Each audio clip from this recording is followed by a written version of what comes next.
All right, seeing through media lies. Talk about denying, being called a denier of something. Okay, so I'm watching PBS NewsHour, and man, this one segment it just has repetitive. It's about election denial, right? But you notice there's denial, deniers of many things: science deniers, Holocaust deniers, deniers of this, deniers of that. When think about it for a second, like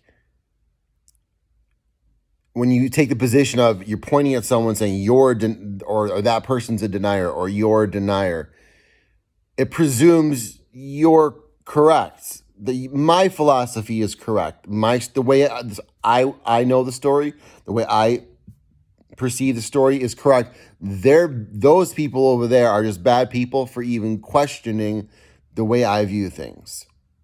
Now, how anti-American is that? How anti-scientific is that?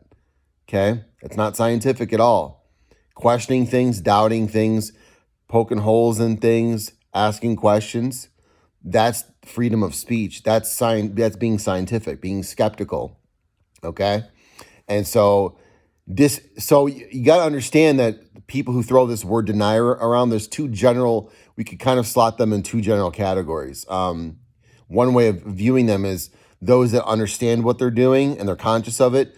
And probably the other group is the masses who are just lean that way politically, and then they parrot those communication patterns, right? They'll parrot. If you sit all day and listen to one source of news from one political side, you are going to end up polarized, and that's going to be reflected in your communication patterns. That's going to be reflected in your beliefs, what you believe is true, right? It's very potent stuff when you think about it, when you zoom out and view it like from like a very broad perspective, how crazy manipulative it is. All right, so deniers. So if you hear deniers or if you get called the denier, what you got to point out if you're in a debate, well, one, you're dealing with someone who presumes they are right. They're not like showing up in good faith. They're not showing up open-minded, objective. They are right. You are wrong in their eyes. It's not open for debate. It's absolute. They're not going to engage in a good faith conversation or debate if you happen to be in a live situation or like in a clubhouse room or something. Okay, so to continue to expend your energy on these people is pointless.